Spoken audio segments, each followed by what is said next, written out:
Thank you for attending my presentation on homomorphic encryption with Microsoft Seal. My name is Kim Laine. I'm a researcher at Microsoft Research in Washington. To motivate this talk, I wanted to start by explaining something about cloud computation today. If you think of a scenario where there's a cloud, such as Azure, and a user, a customer, and they want to engage in some kind of cloud computation service. Well, there's a privacy barrier between these two, meaning that the customer doesn't just want to share all of their data with the cloud service provider. This is normal and natural. Well, how do you get around this? The customer takes their files, chooses a secret key, uses some standard forms of encryption, encrypts the files, sends them over to the cloud, and the cloud can now store them.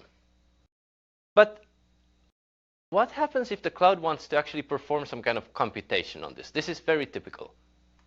Well, the customer has to share their key with the cloud so that the cloud can remove the encryption, then do computation, use the key to encrypt the result again, and send the encrypted result back where the customer can decrypt it and obtain the result. This is how it's done today. The cloud does the decryption and the re-encryption of the result very quickly, and the key is access controlled. So hopefully there is no malicious operator there or any hacker getting access to the data. But this is obviously a weak spot here. The data is exposed to potentially malicious operators or other such parties. In fact, we often talk about 3 stages of data privacy.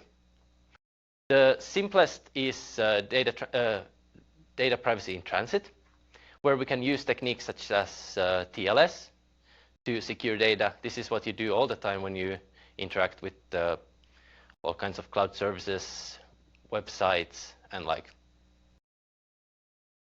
When you use cloud storage, you need always encryption at rest. This is very standard. Typically something like AES encryption is used. But the third one is privacy during computation. And in fact, there is no standard way of achieving this. And in reality, what I just showed you on the previous slide is what is being done. Homomorphic encryption is what can give us this third stage of data privacy. Homomorphic encryption is a relatively new kind of encryption technology that allows you to compute directly on encrypted data. This means that the result remains encrypted, and only the data owner who has the secret key can read the result. This means that we can get end-to-end encryption in these kinds of cloud computation scenarios. So let's take a look at this again.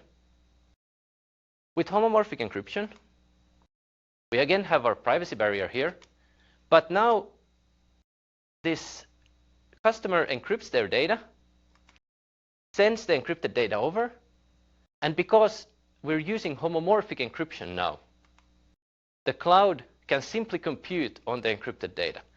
So there is nothing like key sharing here. The customer always keeps the key. The data is sent back, the encrypted result is sent back, where the customer can remove the encryption and obtain the result. Now, to be perfectly clear, homomorphic encryption is a very new type of encryption. It's not like AES, it's not like RSA. It's something else. And in these kinds of systems, there is no hidden decryption happening. So data enters, changes, and leaves the untrusted network, the cloud, always in encrypted form. And whatever data is leaked or revealed is always done by the client, the customer. They are the ones who are able to decrypt results and then share those results. So So the cloud can't do anything like sell the customer's data.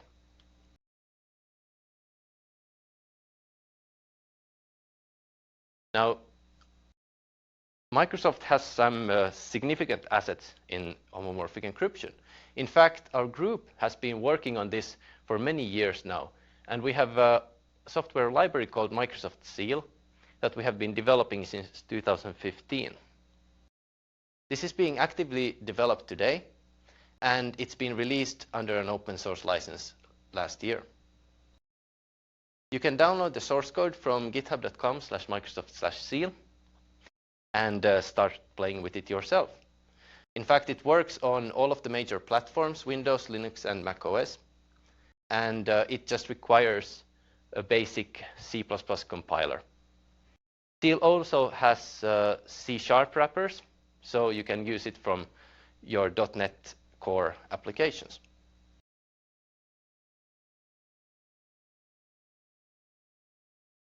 Now, nothing comes for free, and homomorphic encryption has some amazing functionality, and this kind of property does certainly not come for free or for cheap. In fact, a lot of people have heard of homomorphic encryption before, and most likely they've heard that it's very slow and very complicated. And that probably was true when they heard it, but if you look at this graph here, where we have performance overhead on the y-axis and the year on the x-axis, you see that we have made some amazing progress within the past few years. In fact, the y-axis here is a logarithmic scale. And you can see that indeed, in 2019, when this technology was invented, the performance overhead was 12 orders of magnitude, which is extremely huge. But in 2015 already, we've come down to something like 5 orders of magnitude. Going forward to 2019, we're at about 4 orders of magnitude. And today, we're looking at techniques such as GPU acceleration, FPG acceleration, and finally, hopefully, ASICs in speeding this technology up. And we're expecting to get more than 2 orders of magnitude performance improvement from these kinds of technologies. What does this mean? This means that this homomorphic encryption is in fact very ripe for adoption. And to prove that, let me tell you of an experiment that we did. You know, seeing all those performance numbers, seeing some examples, some code examples, that only tells you so much. But can we actually build some real-world applications with this stuff?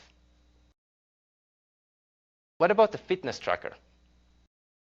A fitness tracker is an interesting application. It collects some very private information, namely, it collects location information, it collects potentially healthcare information, medical information such as heart rate.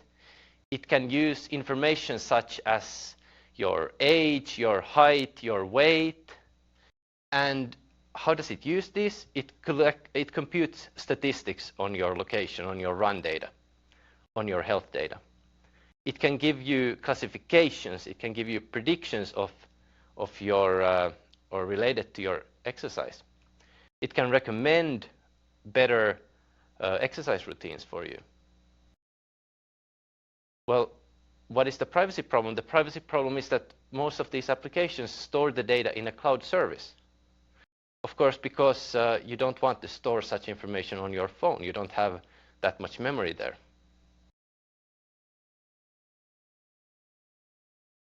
So obviously, there is a privacy problem, and this is what we set to tackle. We implemented this using Microsoft Seal. We created a private fitness tracker called Azure Run. It encrypts your location data, and it stores the encrypted data in Azure. It classifies your run intensity, but it does the computation on the encrypted data. It computes summary statistics of your run, of the distance, time, but it does those computations all on encrypted data in the cloud. This means that there's no need to download the raw run data back to the device, so it's just like any normal fitness tracker, but your privacy is preserved. In fact, we very recently released this code, this app, and you can download the source code from github.com/microsoft/seal-demo, and you can see for yourself how it works.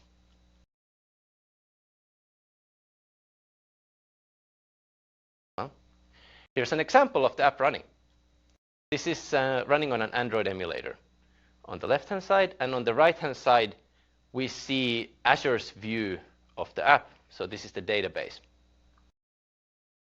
Well, what are we seeing here? On the left-hand side, the app is running. It's actually simulating some run.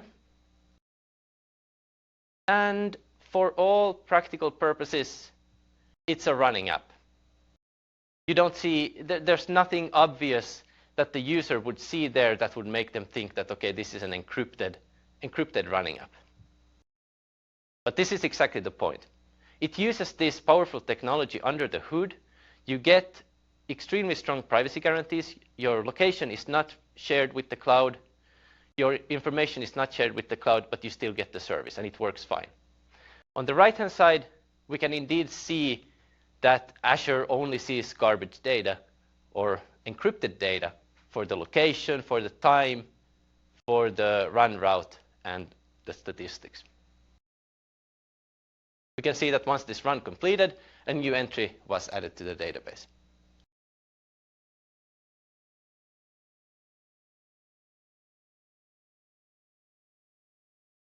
So now you want to try Microsoft Seal. How do you get it? You go to GitHub, you clone and you download it, and you build it. Like I already mentioned before, Seal is written in C++17, so you can use it on any platform that has a C++ compiler. It's actually also possible to compile Seal as C++14 if for some reason you don't have a C++17 compiler available. In addition, the code has a folder called .NET with the .NET standard wrappers that make it very easy to build Azure services with Seal. And if you look at the source code, you will see that there are multiple examples, very well commented examples available in both languages. This is certainly the best way to learn Seal.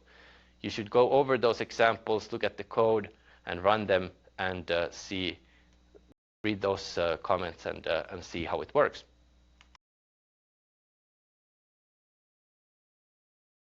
So what does Seal do?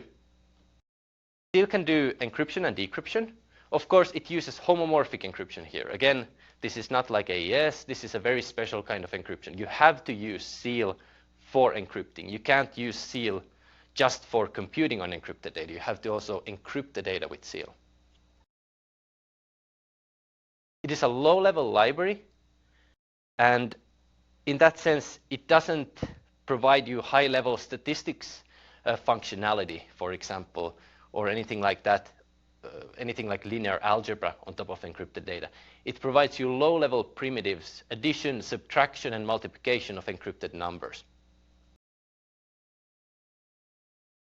In fact, Seal allows you to encrypt vectors of numbers at a time.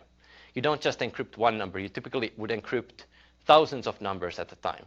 And in addition to computing on these vectors with addition, subtraction, multiplication, you can also rotate them in encrypted form. Seal comes with functionality for serialization. So you can easily serialize your ciphertexts, your plain texts, your encryption parameters, and various other Seal objects. Like I already mentioned, there are many well-commented examples that you should go over. Now, once you start looking at those examples, you will see two abbreviations mentioned, BFV and CKKS. These are two encryption schemes that Seal supports. The BFV scheme is meant for performing encrypted modular arithmetic. So you encrypt integers modulo some prime number, and then you compute on those integers modulo that prime number.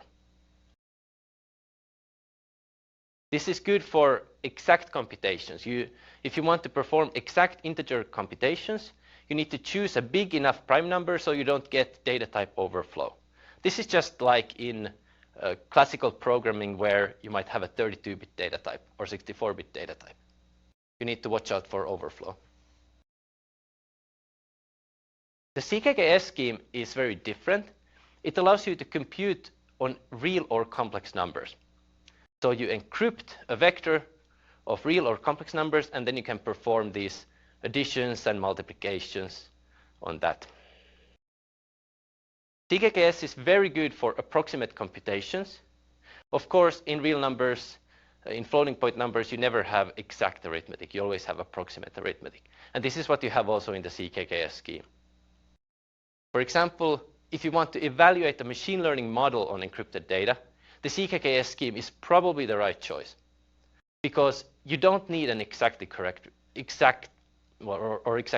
result. You just need an approximately correct result. But it's much more performant than the BFE scheme.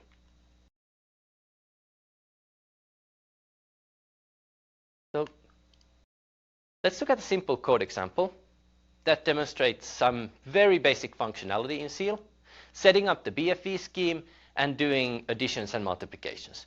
So in this case, I have two CPP files, one for client and one for the cloud server.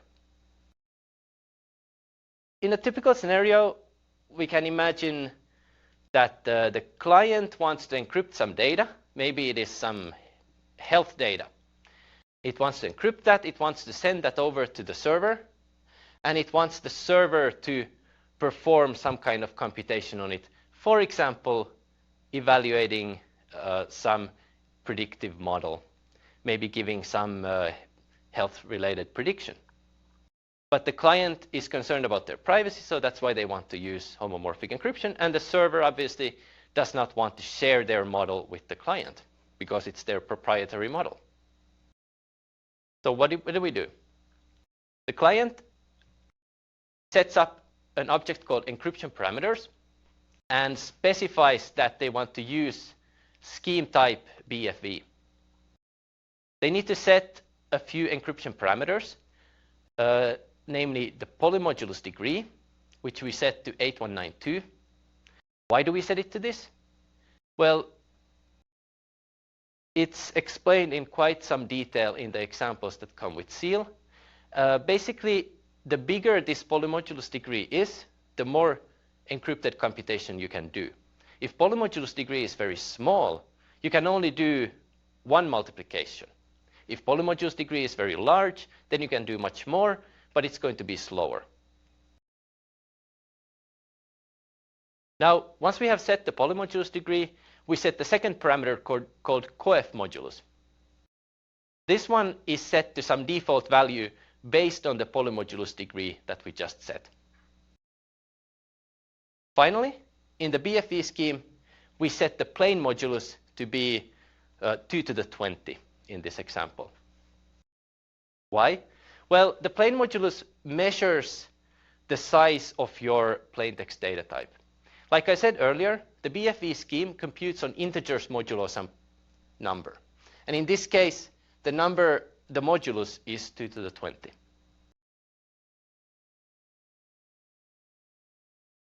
Now, the next step is to create something called the seal context. The seal context is created after setting the encryption parameters, and it basically validates that the parameters are set correctly, and it performs some pre-computations on those parameters. So it's important that your seal context stays alive throughout the use of seal, because all of your pre-computations are going to be there. After creating the seal context, we're ready to do some encryption, but to do that, we need to set up our keys, our public and our secret key. So Microsoft Seal provides public key encryption schemes. Both BFE and CKKS are public key encryption schemes, which means that there's a separate key for encryption, the public key, and for decryption, the secret key. So anyone who has the public key can encrypt, but only if you have the secret key you can decrypt. Now, all we need to do is create the key generator, we give it the context, and we can read off the public key and the secret key from that.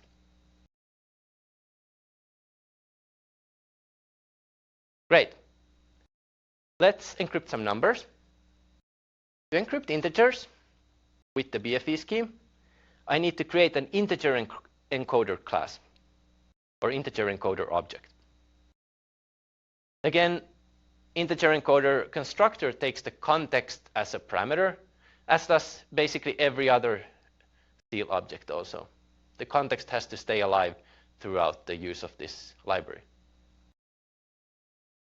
Create a plaintext PT1 by encoding the number 5, and we create the plaintext PT2 by encoding the number 7. Note that at this point we haven't done any encryption yet. This is just encoding. The integer encoder gives you plaintext objects. It converts integers to plaintext objects. If you use CKKS, there is a CKKS encoder class that converts vectors of real or complex numbers into plaintext objects. Once you have the plaintexts, you can encrypt them with the encryptor object. So we create an encryptor, and we need to give the encryptor the public key. Again, because this is public key encryption, encryption uses the public key, decryption uses the secret key. And what we do here, we create ciphertext CT1 and CT2, and we do encryptor.encrypt PT1, CT1. So this encrypts PT1, writes that to CT1, and we do the same for PT2 and CT2. Now, once we're done with encryption, this is now our private medical data, we can save the encryption parameters to a stream, and we can save our ciphertext also to the stream. And now we send this over somehow to the server. And now let's imagine that the server has received this data, and the server has a stream that it can read from. Of course, to get started on the server side, we need to set up encryption parameters and we need to create the seal context. So what do?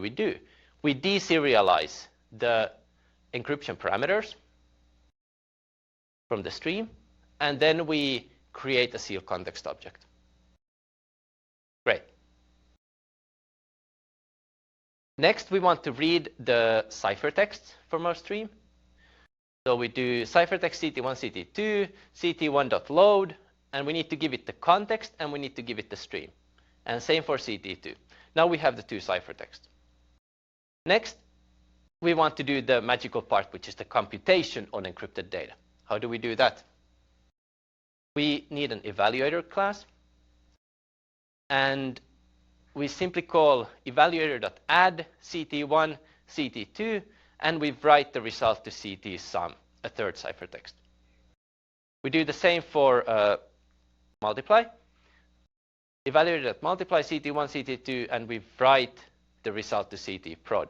And now, if everything has worked correctly, CT_sum will be the encryption of 5 plus 7, and CT_prod will be the encryption of 5 times 7.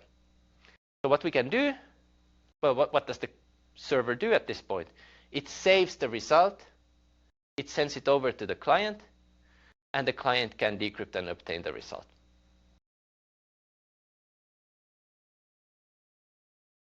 Of course, the client receives the sum and the product, and it can then, well, it has to deserialize them from some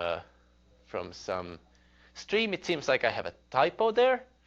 It should be CT_sum.load context, stream, CT_prod.load context, stream. So we load both the sum and the product from a stream. To decrypt, we need to create a decryptor object, and in this case, we need the secret key. So this is the magical thing that only the client can do. The server does not have the secret key, and therefore the server can never set up the decryptor. And we we create a plaintext for the sum and for the product, and we call decryptor.decrypt. CT_sum, PT_sum, and same for CT_prod and PT_prod. Now, these PT_sum and PT_prod are still plaintext objects. We want to obtain an integer result from them, because that's what we're interested in. We create an int sum and int prod, and we use encoder.decode int32, and we can obtain these results.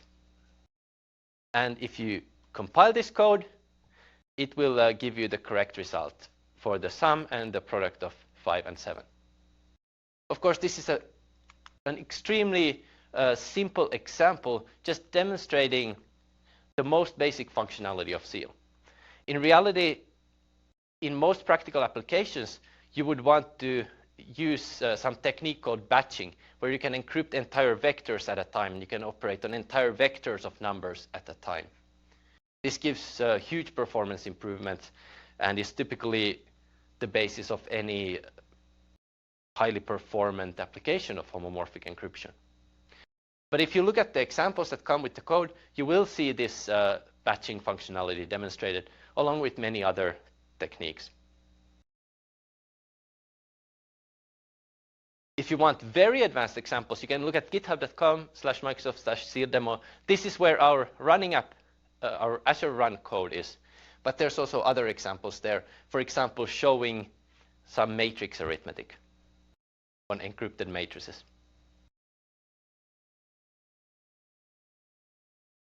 That's the end of my presentation. And we're ready to take some questions now. Any questions?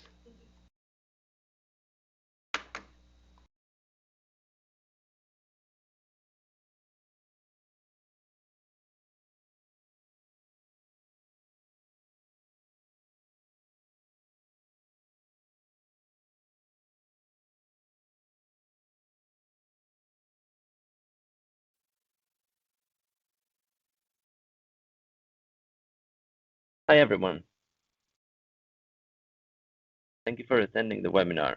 So I'm going to now take some time to answer questions that you sent. First question that we got is, how secure is homomorphic encryption? Well, you could equally well ask, like, how secure is any encryption? How do researchers know this? Well, it's mostly based on our best research. So mathematicians and computer scientists have looked at the hard problems that different encryption schemes are based on, and estimated that it takes this and this much time to break some form of encryption, such as RSA encryption or elliptic curve encryption. Just like that, for homomorphic encryption, we have studied those hard problems that are underlying the scheme. As far as the researchers know, the mathematicians, it is very hard to break homomorphic encryption. In fact, we don't even know how to do it with quantum computers.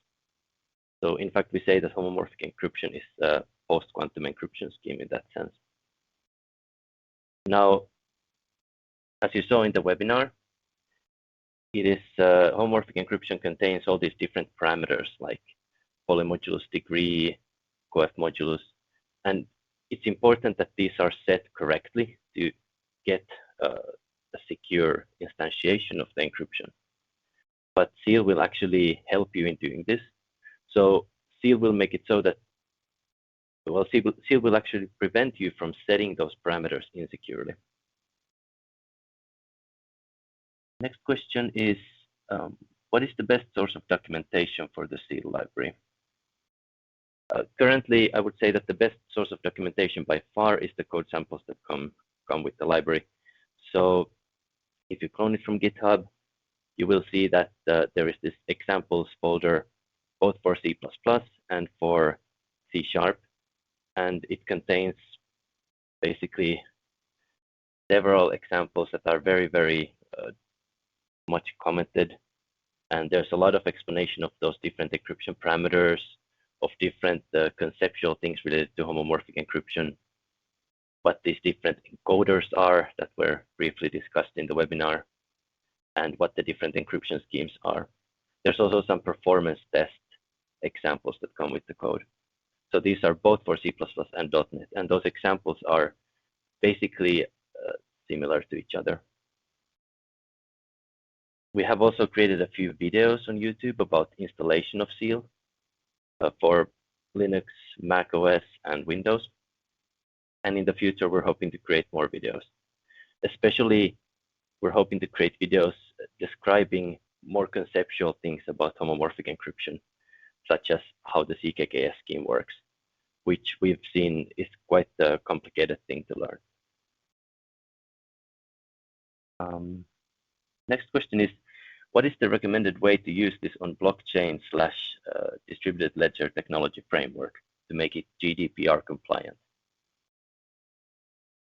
Well, I'm not a lawyer, but as far as I understand, GDPR and other such privacy laws are very much focused on intent rather than the specific technology that is being used. So as long as you can convince lawyers that this encryption is secure as any other standard encryption, then I would imagine that that would be enough. But of course, I don't really know the full details of these kinds of topics. Another question that is related would be, how can we make this HIPAA compliant? Again, HIPAA is very much intent focused.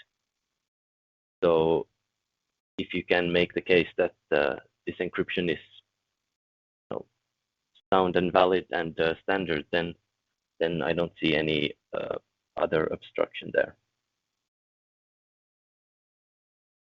Next question is, I am a data scientist and use Python in my work. Can I use Seal from Python?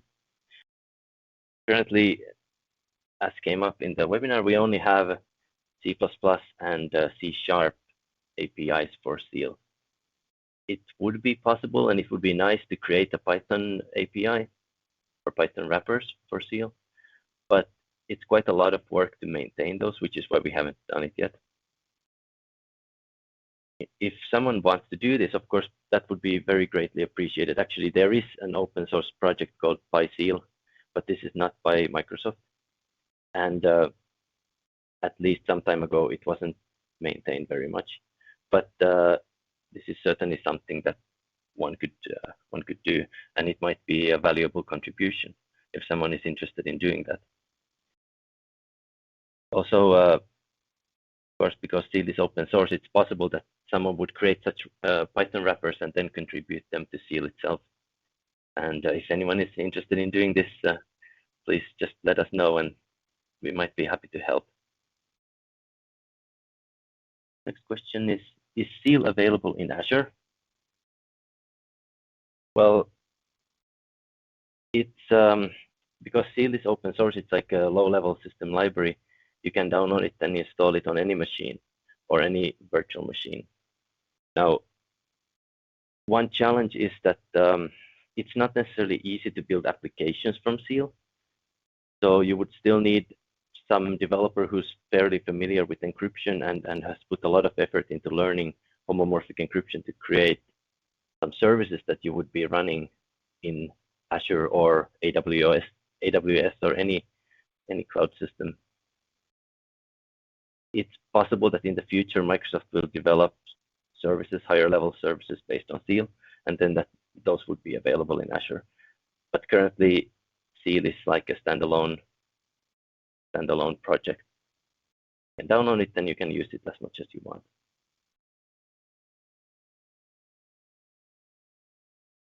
Seems that more questions. So next, is Seal subject to malleability attacks? Well, this is a great question. Homomorphic encryption is inherently malleable.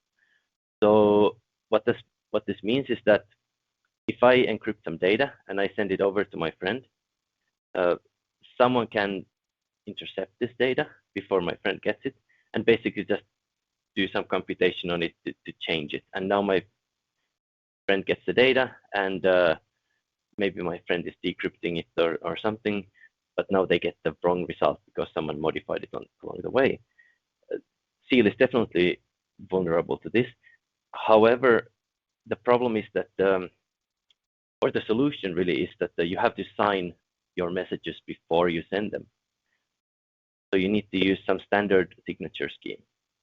This is very typical, like almost always when you communicate encrypted data, you would want also to be signed. And those that kind of signature system might then require also some public key infrastructure, like, well, actually, maybe to get all of this, you might want to communicate seal ciphertext through TLS or a similar channel.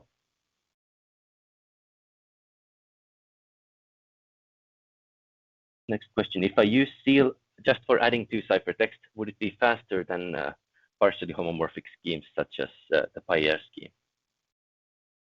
Well, in many applications, actually, you only want to do addition. You don't necessarily care about multiplication. This is, for example, you can imagine that there's a big database and you want to sum up, it's an encrypted database, all the values are encrypted, and you just want to sum up some or all of them in encrypted form. So of course, this doesn't really require the fully homomorphic encryption, such as seal, where you can also do multiplications. You only need to do additions. In this case, though, I would still say that seal is probably going to be faster than schemes like Payer that are using some other primitives. It's because, well, one reason is that seal uses seal can enable this thing called batching, where you can encrypt vectors at a time, and you can do very high dimensional vector operations at a time. So if you need to aggregate a lot of numbers together, you can actually encrypt them into vectors, and then you can just add those vectors together, and now you can do like thousands of additions at the same time. It's almost certainly going to be faster than singly homomorphic encryption schemes.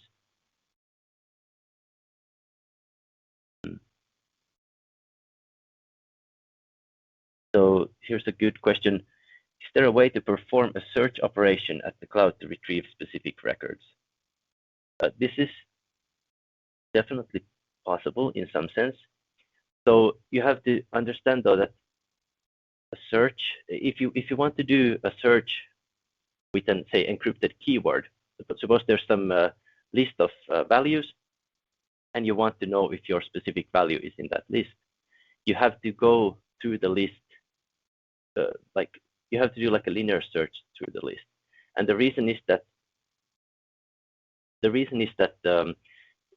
on encrypted data, you can't have any branching. Otherwise, it would leak information about the search term, which is supposed to be encrypted. But we have done such things in some sense. For example, we have 2 papers on something called private set intersection, where the idea is that I have a set, and then another party has a set of items, and we want to find which items we have in common without revealing our items to each other. And the protocols that we have created, they encrypt the smaller one of the 2 sets, sends that encrypted set to the other side, who then computes that matching on encrypted data.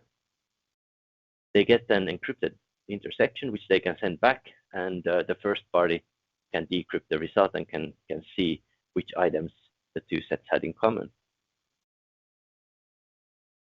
So this is certainly possible to do. Here's a good, very important question. How do you know what parameters to choose for security? Like I mentioned, seal actually enforces secure parameters today.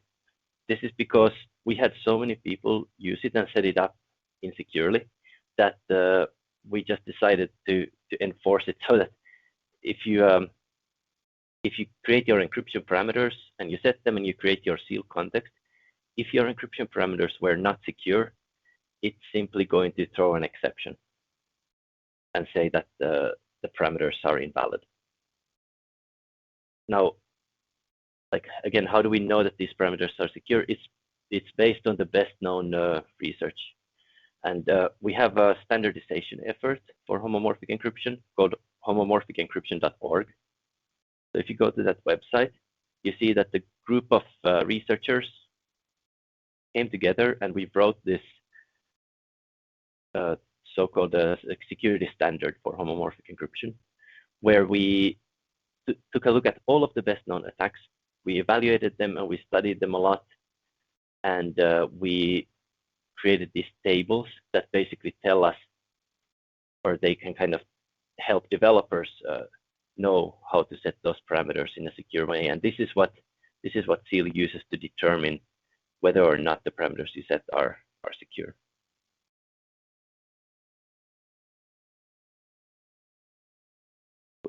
Well, what is the best source of documentation other than the example code?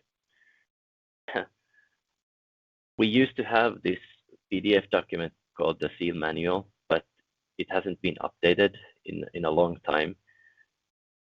I'm not sure if we're going to pick that up again, but if you need help with some specific technical issues, there's a Stack Overflow tag Seal, so you can post questions there, and many of us would be happy to answer those, and maybe other Seal users also would be happy to answer. So maybe that's a good source of help if you have specific technical questions. If you have some very complex questions or for some reason you don't want to ask them on Stack Overflow, you can just email us at sealcrypto@microsoft.com. I'm sure some of us will be very happy to help and respond.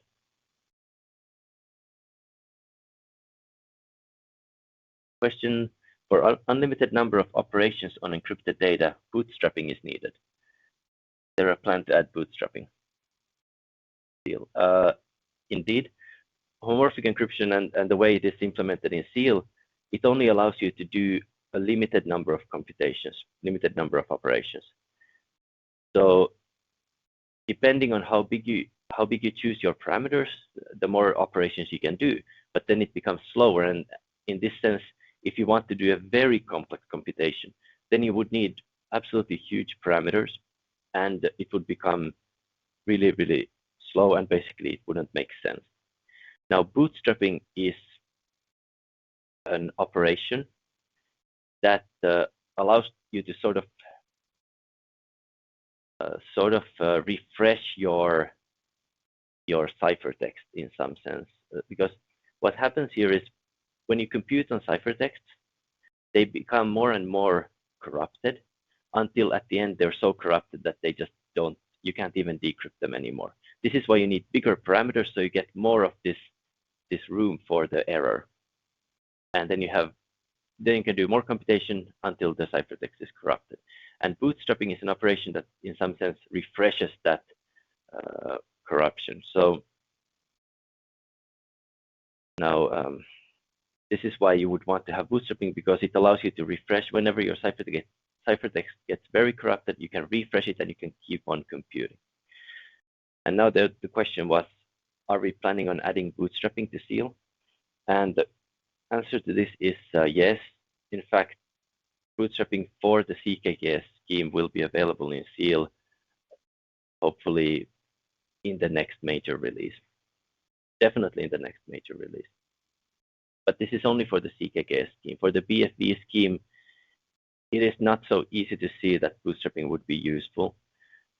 And the implementation challenges in that are quite different. This is why we're not considering BFV bootstrapping.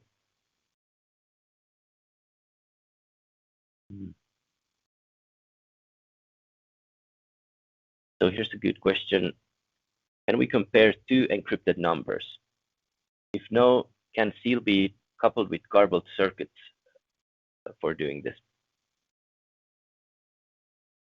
What is your recommendation for a garbled circuit tool? Okay, so on encrypted data, it is difficult, I would say, to compare two encrypted numbers.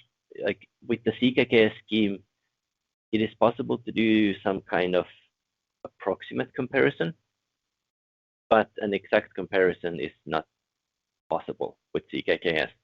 With BFE, exact comparison of integers is in principle possible, but in practice it's so inefficient that it probably doesn't make sense. However, what is possible and kind of already came up in one of the earlier questions was equality testing. So if you have two encrypted numbers encrypted with BFE, it is possible to do some kind of exact matching, equality test of these two. That kind of thing is more feasible. But then there was this question, if no, can C be coupled with garbled circuits?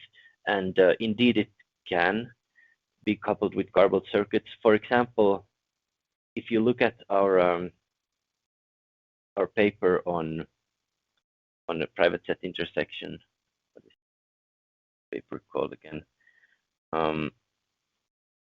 So we have two papers regarding private set intersection, both published at CCS. The latter one was from last year, CCS 2018. And if you look at that paper, you will see that we in fact mention that after the private set intersection computation on using homomorphic encryption, it is possible to continue with some kind of secure computation MPC protocol to sort of like enhance that functionality. You could get PSI plus, aggregation or any other kind of computation with that on that intersection. And the benefit of that protocol was that the communication size is still always proportional to the smaller set, not to the larger set.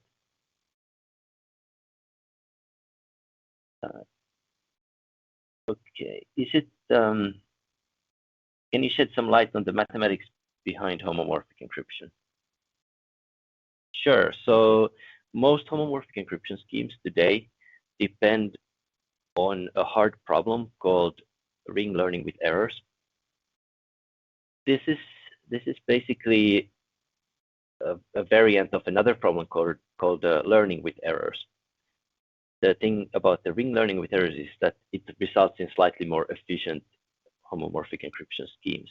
And today, indeed, like I said, almost all homomorphic encryption schemes use ring learning with errors as the kind of underlying hard problem.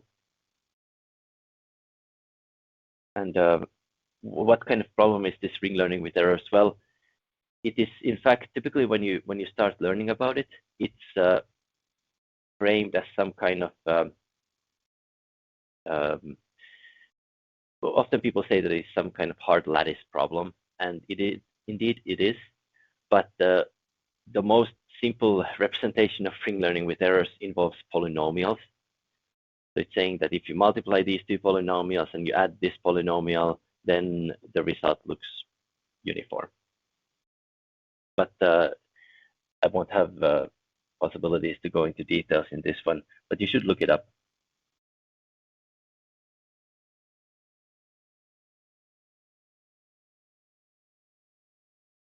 What type of computation on encrypted data is not possible or feasible?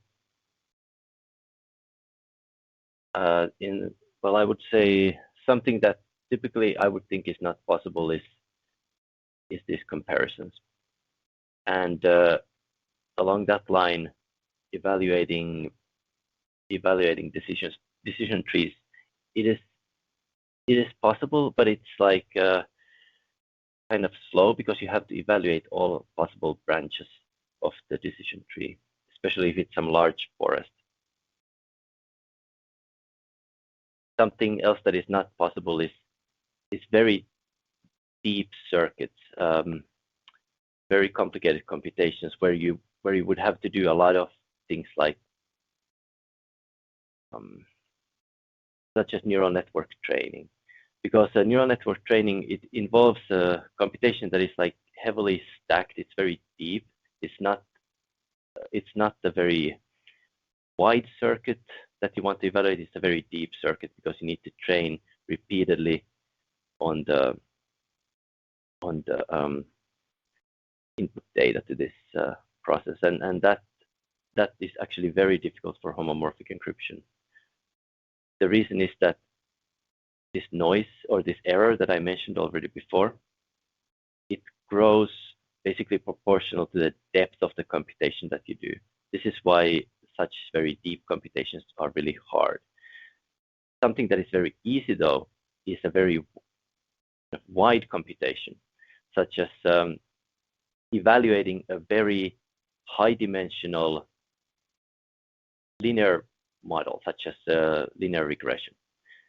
Even if there's like millions of variables, it's very easy to do because the computation is very shallow, but it's very wide. Are there plans to add BGV scheme? If not, what are some of the advantages to using BFV or CKKS compared to BGV? There are currently no plans to add BGV, but in fact, it would be not too difficult now. I think this is something that any of the open source community members could in fact do at this point. We have maybe briefly considered it, but there's no obvious advantage for us right at this time. But there would be no obstruction to doing that. Seal contains now all of the tools for module switching for these levels because they are needed for CKKS. And much of the kind of challenges in implementing CKKS are the same as the challenges in implementing BGV. So actually, it would be pretty easy to implement BGV probably at this point.